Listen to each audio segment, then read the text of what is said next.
éventuellement se venger sur nous, ils avaient pile poil l'adresse pour nous faire un petit coucou et nous attendre avec des battes de baseball ou je ne sais pas quoi. Il y a vraiment des gros crétins sur cette application. Des très gros crétins.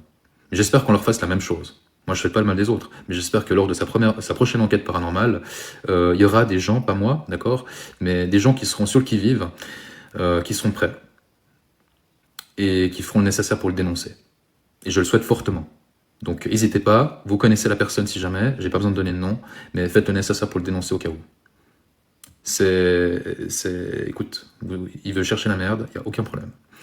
Moi, je fais le nécessaire, je fais les choses de manière bienveillante, je suis discret, je respecte le lieu, je vais pas faire de la casse. Je viens simplement avec mes appareils, je pose mes questions, on passe la nuit ensemble. Voilà. C'est quand même incroyable. C'est quand même incroyable qu'on ait ce genre de débilos qui se permet ce genre de...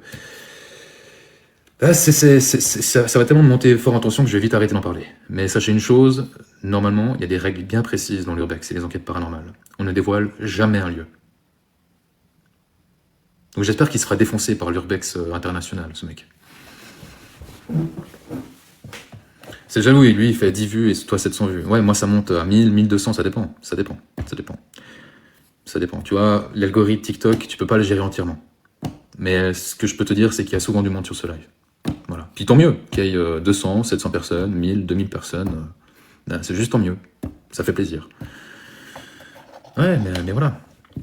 Bref, on n'est pas là pour en parler plus. C'est juste un gros bouffon de service. C'est un nerf cervelé, d'accord. C'est quelqu'un qui a été bouffé par la drogue et c'est quelqu'un qui a été bouffé par ses expériences de grand banditisme. Voilà, on va s'arrêter là. Bien. Ah ouais, mais faut juste pas me dénoncer sur une enquête, c'est tout. En tout cas, j'espère que vous le comprenez. On ne dénonce jamais quelqu'un, on donne jamais l'adresse d'un lieu, parce que ça peut être très dangereux. Vraiment. On ne sait pas quel genre de malade mental il y a sur les réseaux. Il y en a certains, pour un rien, ils viennent avec un flingue, voilà, vous comprenez? C'est rapidement fait. Vous avez déjà entendu l'actualité sur les influenceurs, hein, ce qui s'est passé au Mexique. Bon, c'est le Mexique, mais il y a une influenceuse qui s'est fait descendre. Il y a eu même des cas d'influenceurs en France, dans la rue, en pleine rue, quelqu'un l'a reconnu parce qu'il était connu sur les réseaux, enfin sur TikTok, justement, qui s'est fait prendre une balle. Voilà. Donc, je fais quand même attention, quoi. Enfin bref. On sourit à la vie. 6h42, les amis.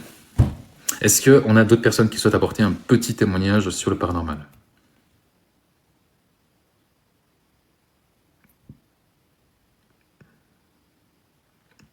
Bonjour, chez moi avec ma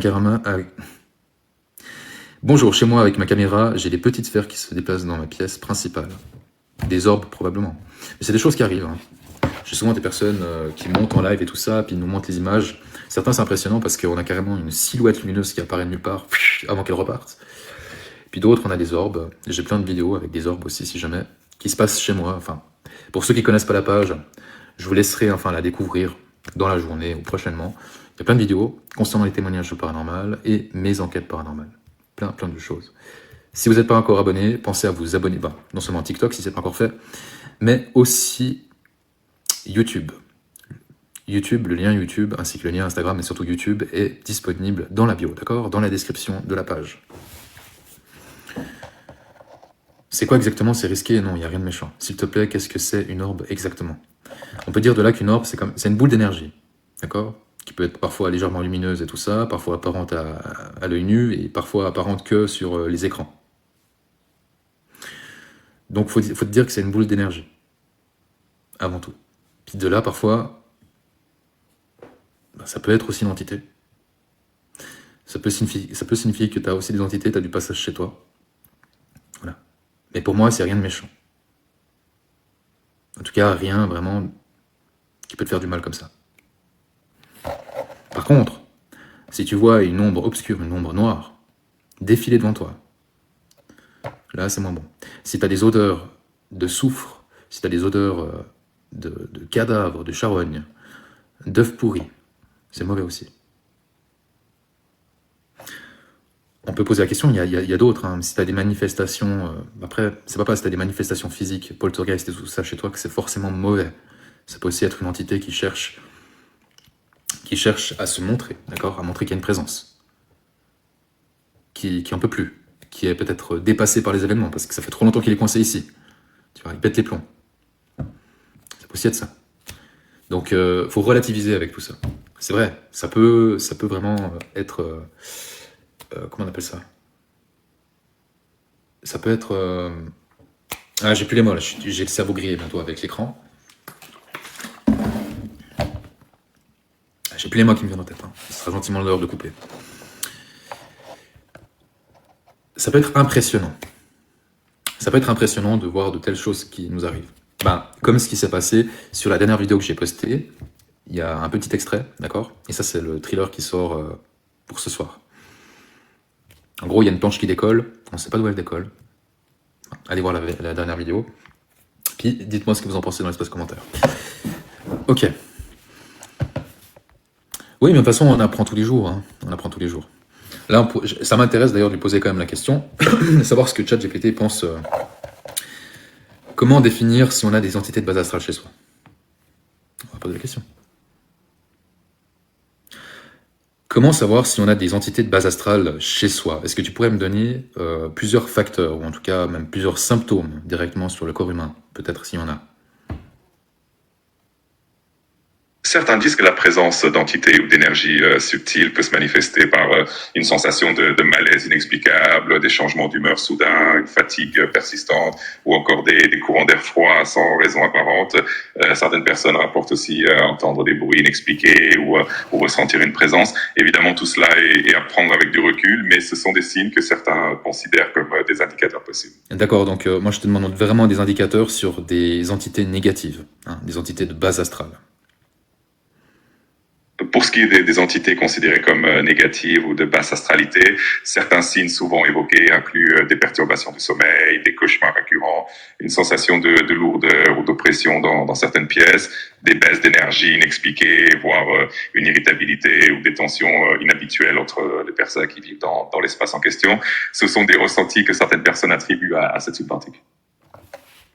Ouais, c'est assez juste. C'est assez juste. Mais en tout cas, on a les odeurs, on a l'irritation, on a la fatigue. La fatigue, les fatigues chroniques. Alors ça, toujours, c'est à prendre aussi avec de recul parce que ben, ça dépend de votre vie aussi, ça dépend de votre, ça dépend tout simplement de votre routine. C'est sûr qu'après, faut pas s'étonner si vous dormez que 3 ou 4 heures par nuit, puis que même si vous vous dites habitué, non, votre corps, il subit quand même, il y a des conséquences à ça. La fatigue chronique, elle peut être aussi liée parfaitement à cause, la fatigue chronique peut être liée avant tout à votre état de santé général. Hein, à l'hygiène de vie que vous tenez globalement. D'accord? Après, il faut voir. Si vous êtes quelqu'un qui est plutôt discipliné, qui a une bonne hygiène de vie, et puis ça arrive subitement. Oui, dans ce cas-là, ça peut être un réel facteur. Par rapport à la fatigue chronique, par rapport au cauchemar. Même les gens qui s'entretiennent moins bien, d'accord? Qui ont peut-être rien à foutre de leur santé, qui... Je suis pas là pour critiquer. Hein. Les gens qui... Voilà...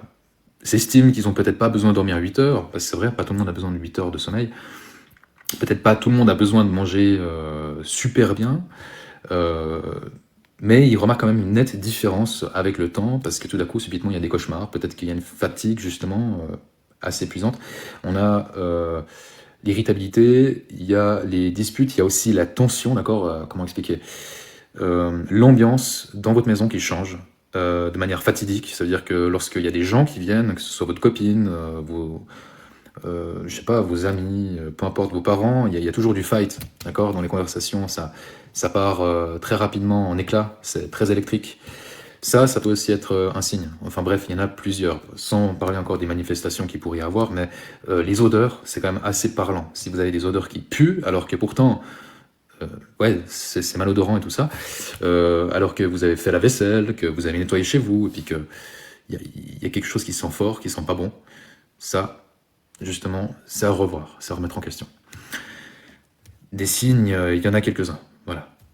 Ça dépend aussi ce que vous faites en général, ça dépend si vous avez subi un traumatisme parce que vous avez perdu un proche. On a beaucoup de gens qui perdent un proche et droit après qui subissent des phénomènes paranormaux. Ça peut arriver.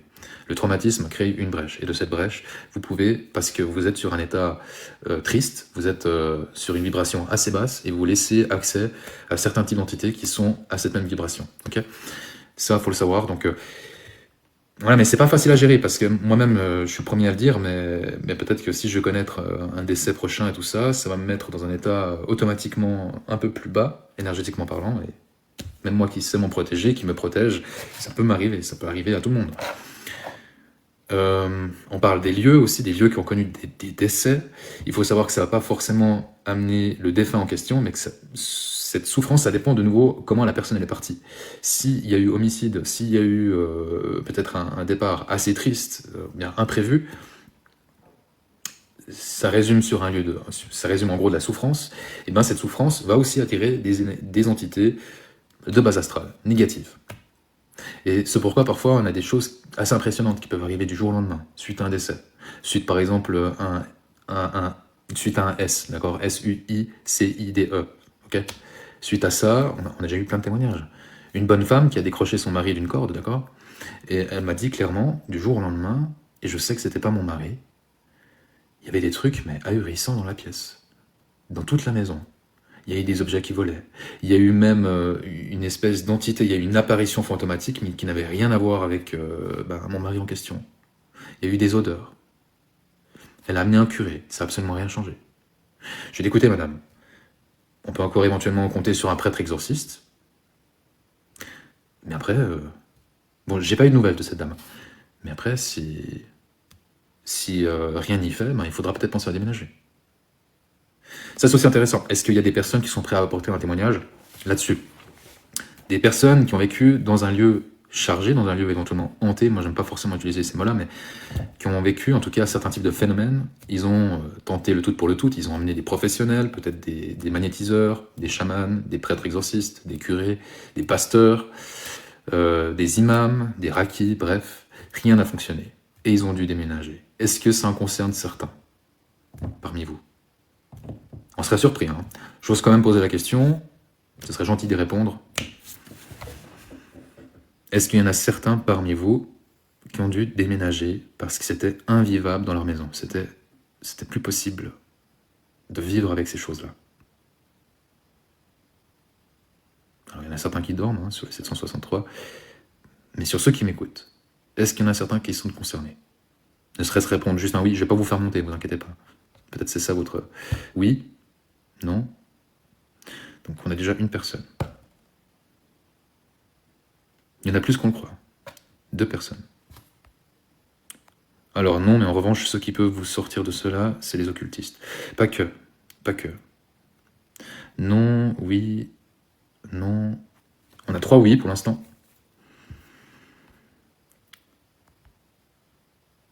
Je vais déménager. Mais à cause de ça, Ingrid? Est-ce que c'est à cause de ça? J'attends un prêtre. Donc ça fait 4. 4 personnes déjà. Et puis il n'y a pas tout le monde qui répond, il y a des personnes qui dorment. Ah ouais, chaud. Bah justement, j'ai évoqué ce nom, enfin j'ai évoqué cette raison, le S. C'est dramatique, hein. Ça arrive assez souvent à cause de ça. Enfin, c'est l'une des causes. C'est pas que ça arrive tout le temps à cause de ça, mais c'est l'une des causes notoires qui nous amène à ce genre de manifestation.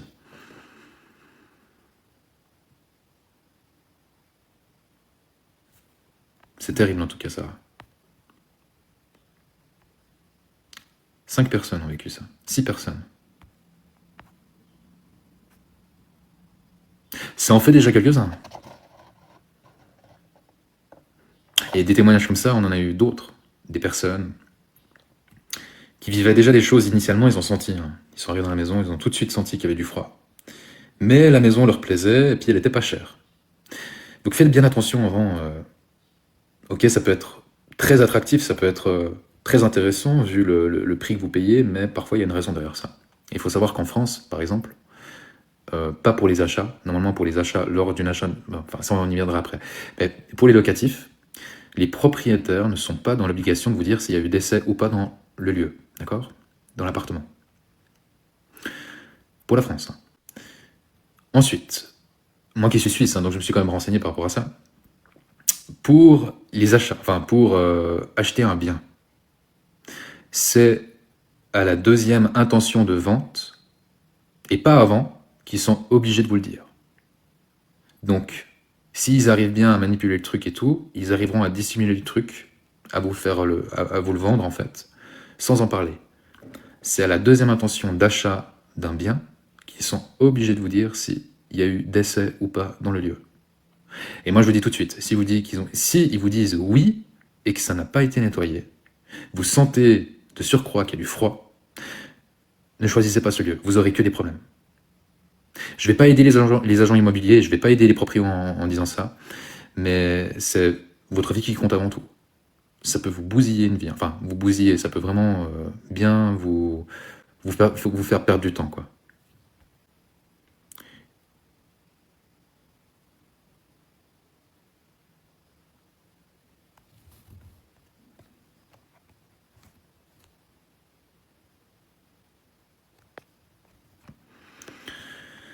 Ah, les trolls et les... De nouveau un bus de dégénérés, c'est incroyable. Alors, mes parents ont acheté une maison hantée par un voisin et ils ont appris qu'il y a eu un décès.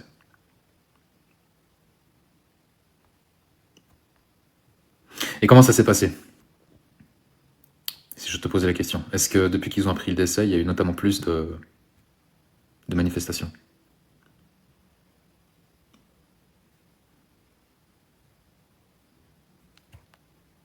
Ça fait 4 ans que je suis ici et mon état était stable, puis j'ai rechuté 1 an après.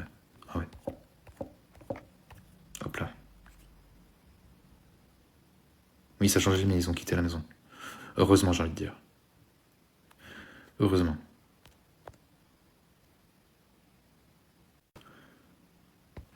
Donc ça c'est assez sensible, mais c'est vraiment pour vous épargner un maximum de problèmes.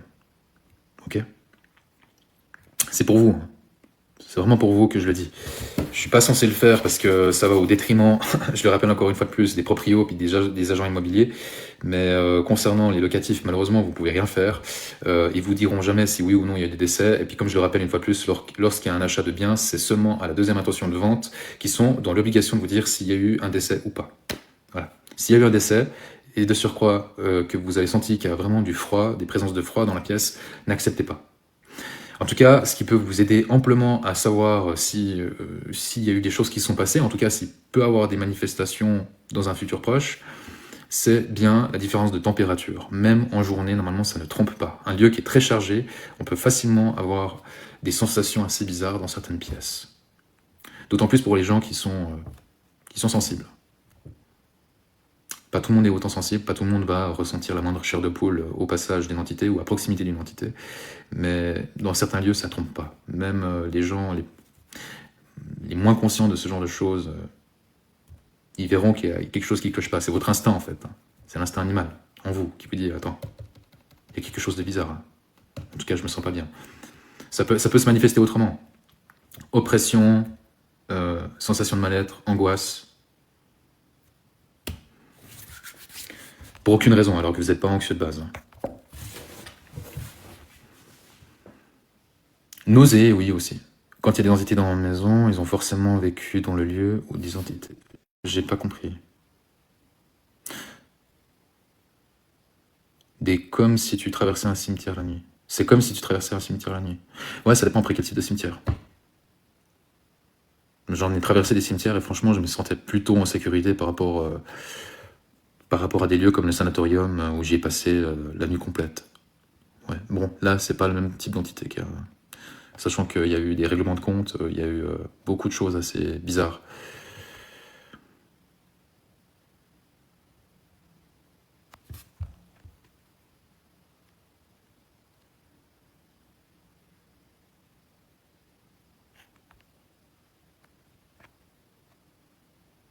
Anthony, tu critiques la page et tu la suis.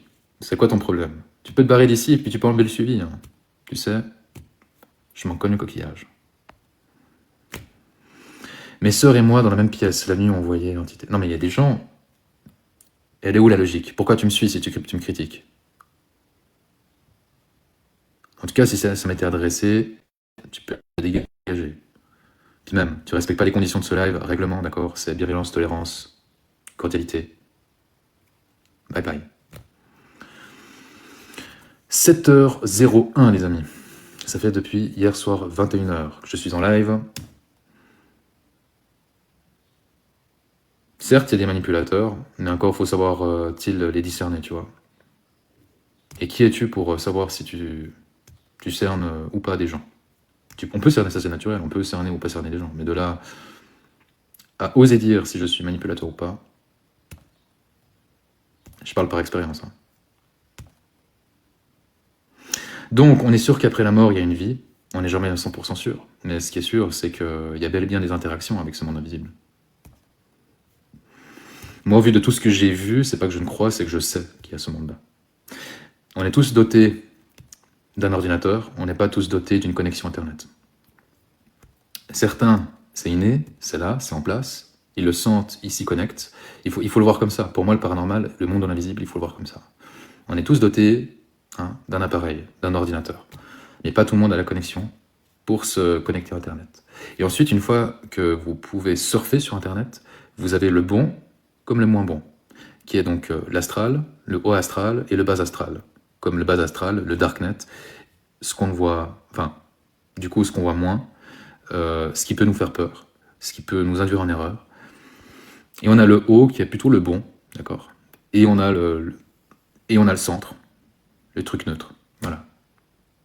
Et certains, par des chamboulements dans leur vie, par des traumatismes, par des accidents de voiture, parce qu'ils font une expérience de mort imminente, hop, alors qu'ils n'avaient pas la connexion, ils l'ont enfin. Et ils deviennent sensibles. Et donc, ils peuvent réceptionner certains messages. C'est juste qu'il y a ce monde, mais pas tout le monde est connecté.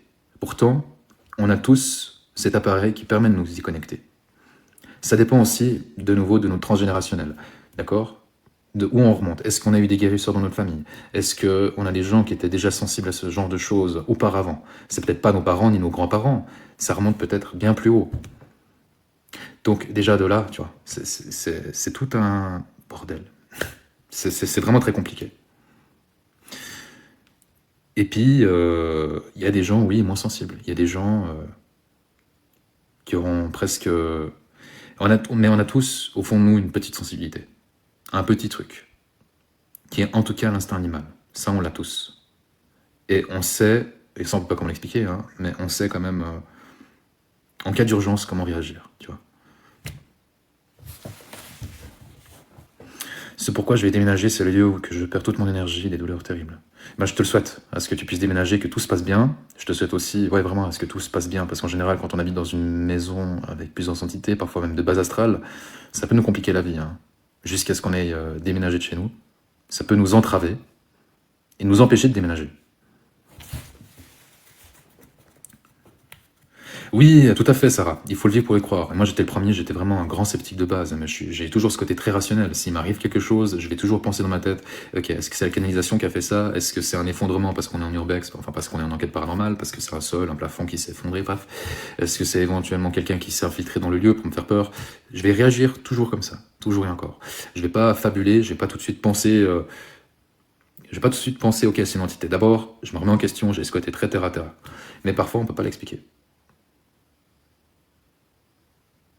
Par exemple, lors de la dernière enquête que j'ai menée, enquête paranormale dans un sanatorium, je vous ai passé avant la bande son, ça apparaîtra donc dans l'enquête qui va suivre, enfin dans la vidéo qui va suivre dans la semaine, ok, vidéo YouTube ce soir 18h, et une autre vidéo YouTube qui sort en fin de semaine. Donc ce sera la deuxième, sanatorium. J'étais dans la morgue, je ramasse mes appareils parce qu'on a fini la session Spirit Box, on a eu pas mal de manifestations à travers les appareils, et donc là c'est silence radio. Il n'y a plus que le pod de temps en temps qui détecte. Il détecte quelque chose, et on entend un cri au fond du couloir. Je suis seul dans ce lieu, c'est approximativement 2h56, 2h57. Il n'y a personne dans ce lieu. J'ai fait le tour de nombreuses fois, on l'a fait ensemble en live, il n'y avait personne. Et on entend bien un cri d'une femme, comme si elle se faisait 2h57, au fond du couloir. Sanatorium, il faut savoir que ce lieu a aussi servi de sorcellerie, a servi de règlement de compte, a servi à des choses atroces. Abandonné depuis 61 ou 62, je ne sais plus exactement. Non. Les empreintes énergétiques, ça existe. Hein. Les murs, les mémoires des murs, ça existe.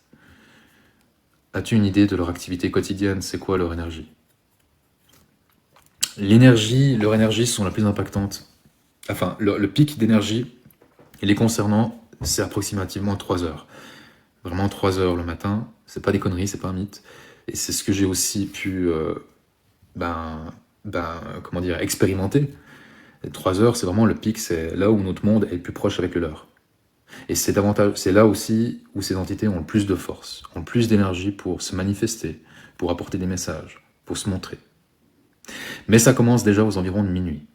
Là, ça devient déjà assez fort en énergie. Puis ça monte, ça monte. On arrive à 3 heures, c'est le pic.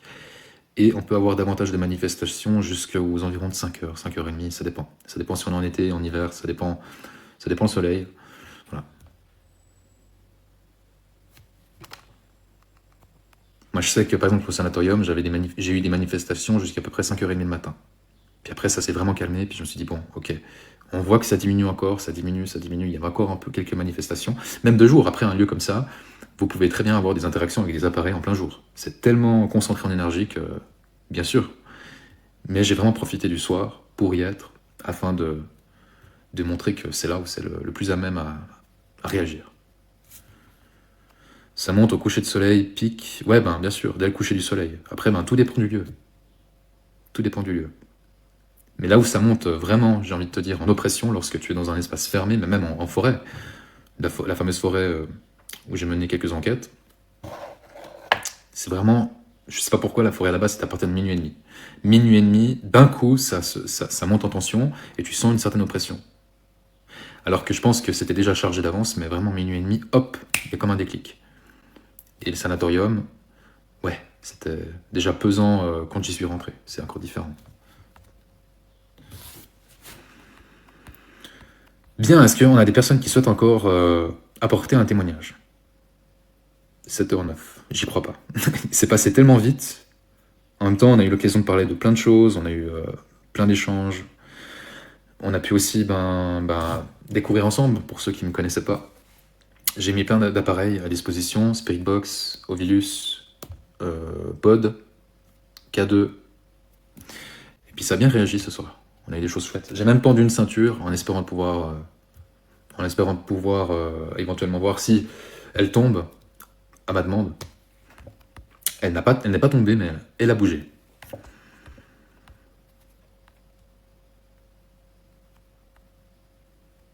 Ils vivent comme nous ou non, ils vivent différemment.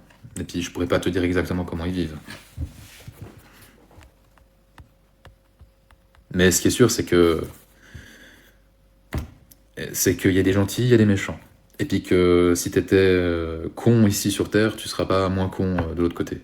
Si tu te montres, si t'es plutôt quelqu'un d'agressif, quelqu'un avec un tempérament très fort, ce sera pareil de l'autre côté. Si tu décèdes et si tu t'y retrouves coincé dans l'astral. Et donc c'est pour ça, il n'y a pas forcément, c'est pas parce que ça va réagir, je le répète encore une fois, c'est pas parce que ça réagit assez fortement par des manifestations physiques, qu'on peut appeler manifestations poltergeist, que c'est démoniaque. Ça peut être simplement des entités, parfois de base astrale, oui, des entités en colère, donc de base astrale. Enfin, ce ne sera jamais des bonnes entités en soi, mais c'est des entités parfois dérangées, ou bien des entités qui veulent simplement montrer leur présence, et dire attends, je suis là, je suis coincé, je vois que toi, je sens que tu nous sens, et donc j'aimerais pouvoir te montrer que je suis là et j'ai besoin d'aide. Ça peut aussi être ça. Il y a aussi de ça. Mais ce que j'ai entendu dans ce sanatorium, c'était hallucinant. Enfin bref, si vous voulez suivre la suite des infos, les amis, c'est sur YouTube que ça se passe. Okay, donc ce soir, nouvelle vidéo qui sort à 18h sur ma page. Si vous n'êtes pas encore inscrit sur YouTube, je vous conseille vivement d'aller sur le lien qui est en description dans ma bio. D'accord, c'est un simple lien YouTube. Il y a 2 liens, il y a Instagram et YouTube. Et puis, voilà, il y a déjà quelques vidéos. Il y a la partie numéro 1 de l'orphelinat. Donc la partie numéro 2 sort ce soir. Et puis il y aura la vidéo aussi du sanatorium en fin de semaine qui sort. Voilà. J'ai aussi un témoignage à poster. Je dois prévoir et organiser l'enquête paranormale pour ce week-end. Donc je pense que s'il y en a une, ce sera samedi. Reste encore à voir pour le lieu, parce que j'aimerais quand même un lieu assez sympa à vous proposer, pas juste un lieu en extérieur, genre cimetière, non, j'ai pas trop envie. Et puis ça demande à faire du repérage, donc ça se fait pas n'importe comment. Mais ça, vous le savez, une enquête organisée, quand on dit organisée, c'est toujours qu'on s'est rendu sur place au préalable. Merci en tout cas pour tous les suivis, les amis, c'est bien gentil. Merci aussi à ceux qui ont pris le cœur du jour. C'est 7h12. Moi, je pense que je vais gentiment couper. On a passé une belle soirée ensemble. Donc, je tiens vraiment à tous vous remercier, tous ceux qui étaient présents, qui m'ont écouté, qui ont passé un bon moment avec moi, qui ont échangé, ceux qui ont été interactifs et tout ça. Super. Merci. Continuez comme ça. Merci à ceux qui ont partagé, ceux qui ont tapoté. Donc, je leur dis encore une fois, ceux qui ont pris le cœur du jour, ceux qui ont pris aussi des abonnements étoiles. Merci infiniment pour la confiance, pour la fidélité. Et attendez des news prochainement. Ce soir, vidéo à 18h, je tiens à le rappeler. Pensez à voir le petit thriller que j'ai sorti hier soir à 21h. C'est ce qui vous attend ce soir, donc à 18h. 18h tapante, la vidéo sort. Ok? Passez une agréable journée. Que la force soit avec vous. Et nous, on se retrouve tout bientôt. Je pense sur la page. Merci. Pensez vraiment à aller suivre la page YouTube, c'est vraiment important. Et peut-être TikTok si ce n'est pas encore fait. Et voir aussi la dernière vidéo qui est sortie sur ma page TikTok, toujours et encore, pour vous montrer qu'est-ce qui vous attend ce soir à 18h. Merci Cristal. Merci tout le monde. Passez une excellente journée. Je vous dis à plus tard. Bye.